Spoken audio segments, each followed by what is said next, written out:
Hi my beautiful family, welcome back to the channel. It's your girl Pretty Sarah. Thank you so much for clicking on this video. Don't forget to subscribe if you haven't yet done so.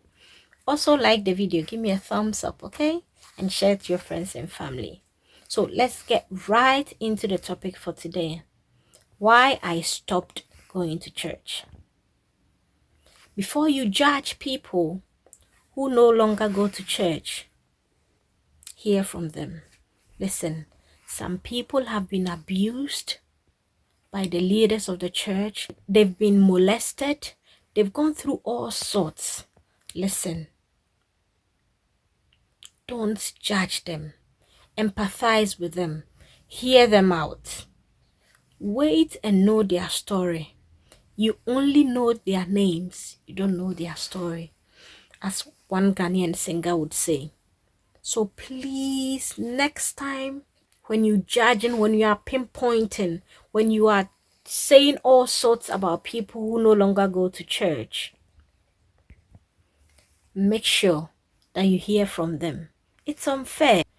Probably if you were the one, you would have done the same.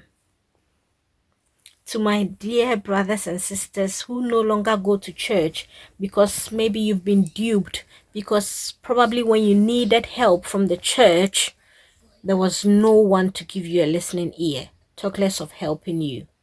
I perfectly understand your pain.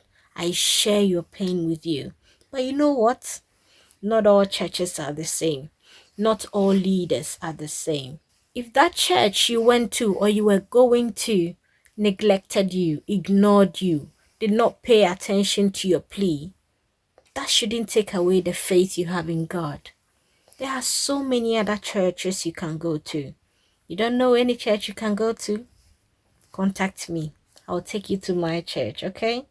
Please, whatever pain you're going through, I pray that God restores you, God heals you.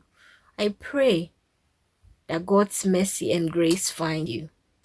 And to the pastors out there, to the leaders out there who are constantly abusing people, who are constantly being selfish, thinking only of the things that you need, thinking of your needs, your wants only, stop it.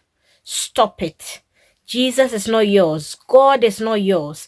If somebody loses their faith because of you, God is going to judge you. Stop it. Stop it and be the leader that God expects you to be. Enough. Enough is enough. Jesus isn't yours. He's for us all. He died for all of us. If you can't be the leader, shift.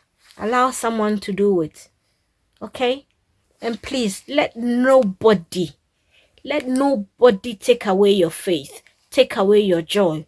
This 2025, Jesus is for us all, okay? Have a personal relationship with him. Build your faith yourself, with or without your pastor. Be able to speak and interact with your God, okay? Yes, they are leaders. We respect them. God speaks through them. But listen, if you have a relationship with God, you can talk to him directly as well, yeah? So even if your leader goes astray, because they are also human beings, don't forget that. Don't make them your God. Honor them. Give them the reverence that they deserve. Respect them. But please don't put them in the position of God. Just respect them, honor them, okay? But don't lose your faith this year. Don't give up. You get it? Have a personal relationship with God. Speak to him directly. Read your Bible yourself.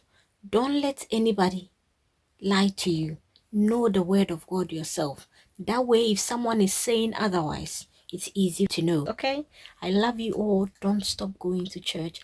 Koinonia or fellowship is very, very important. Bye, y'all.